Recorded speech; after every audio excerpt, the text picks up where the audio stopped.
Moyo wa Kanisa, mwongozo wa kujifunza Biblia. Tunakuwa kwenye robo ya 4 na kichwa kinachosema la mission de Dieu, ma mission. Utume wa Mungu, utume wangu. Karibuni kwenye somo la 12 na kichwa kinachosema Esther et Mardochée.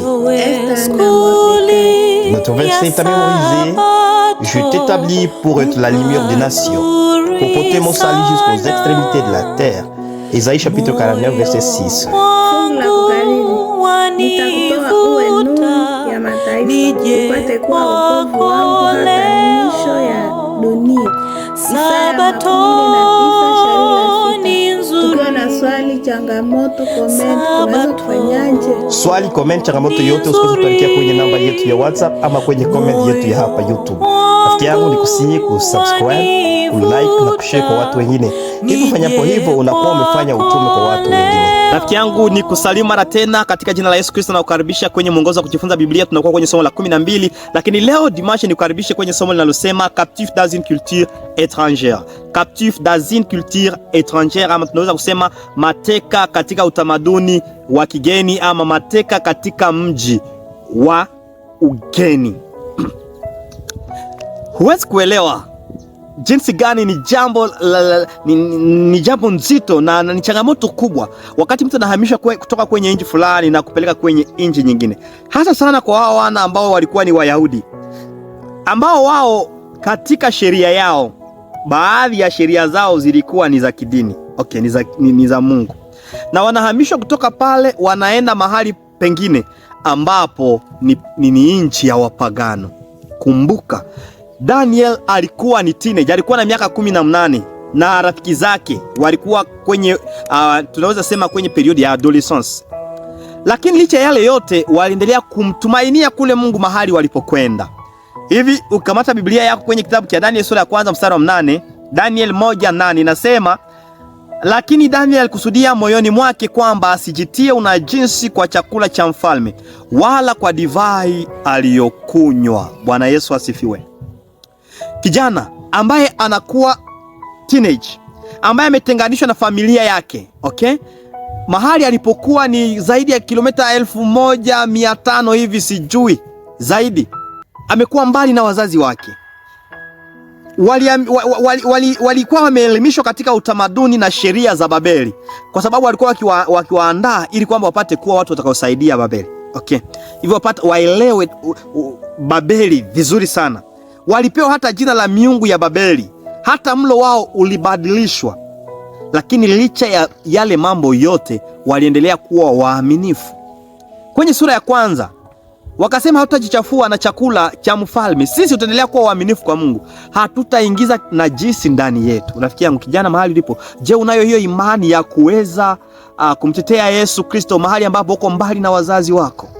Wakati chakula ambacho hakifai kimekuwa mezani, je, unaweza kukiacha licha ya njaa na hakuna mtu anayekuona? Lakini hawa watu waliweza. Kwenye Daniel sura yake ni ya 3, Daniel hapo amekuwa na miaka 13 hivi, na mfalme aliota ndoto kwenye Daniel sura ya 2, lakini sura ya 3 anajenga hiyo sanamu, anasema watu waiabudu. Daniel, Meshach na Shadrach, Shadrach na Abednego wakakataa. Wale Meshach, Shadrach na Abednego wakataa kuabudu hiyo sanamu. Wakaonyesha watu wa pale ya kwamba wao wana Mungu wa mbinguni. Hivi hata katika nchi ya ugeni tunaweza kumtetea Yesu Kristo. Unaweza kumtetea Yesu Kristo. Umeenda kwenye shule katika nchi ya kigeni, pengine Asia, sijui Ulaya, sijui Afrika, sijui Marekani. Yesu anataka umtetee mahali ulipo, haijalishi uwe kijana. Wapo wengi vijana kama wewe ambao walimtetea Yesu Kristo. Kwenye Daniel sura yake ni ya 6, Daniel amekuwa na miaka sijui 87, hata katika uzee wake aliendelea kumtumainia Yesu Kristo na kuwa mwaminifu kwake. Wakampeleka kwenye tundu la simba, hazikumfanya lolote kwa sababu Yesu alikuwa pamoja na yeye, naye alikuwa ameamua kumtetea Yesu Kristo. Lakini ilikuwa rahisi kumtumikia Mungu mahali ambapo hata kila mtu aliabudu kwa usahihi na kutii sheria yake. Huko Babeli, hata hivyo, wangeweza kulazimishwa kula vyakula vichafu kulingana na Daniel 1:8, au kuabudu miungu isiyofaa kwenye Daniel 3. waliobaki huko Yerusalemu. Kitabu kia Isaya sura yake ni ya 29 mstari wa 13 na Ezekiel 8:10 hadi 16 inaonyesha kwamba waliobaki wao hawakuendelea kumtumainia Mungu, lakini wale ambao wameenda uhamishoni kwenye mateka ni wale ndio wanakuwa waaminifu kwa Mungu. Wakati Daniel na marafiki zake walibaki waaminifu, wengine hawakuwa waaminifu huko Israeli. Hivi kwa maneno mengine tunaweza elewa kwamba kinyume chake, kwa wale ambao wameazimia kuwa waaminifu, hata mazingira mabaya zaidi hayawezi kuwazuia wasitii. Kuna watu wengi wanasema mimi nimeshindwa kufanya utume kwa sababu ya mahali nilipo, kwa sababu ya mazingira. Mtu ambaye ameamua moyoni mwake kumtumikia Mungu, hata kwenye mazingira ya namna gani anakuwa mwaminifu.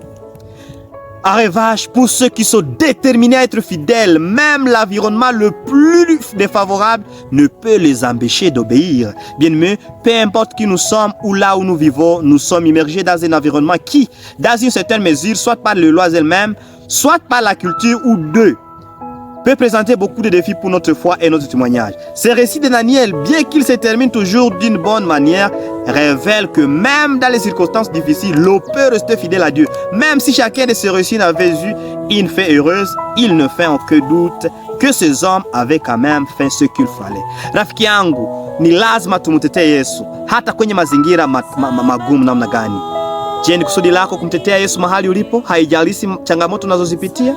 Ikiwa hiyo ni ombi lako, jiunge nasi kwenye ombi.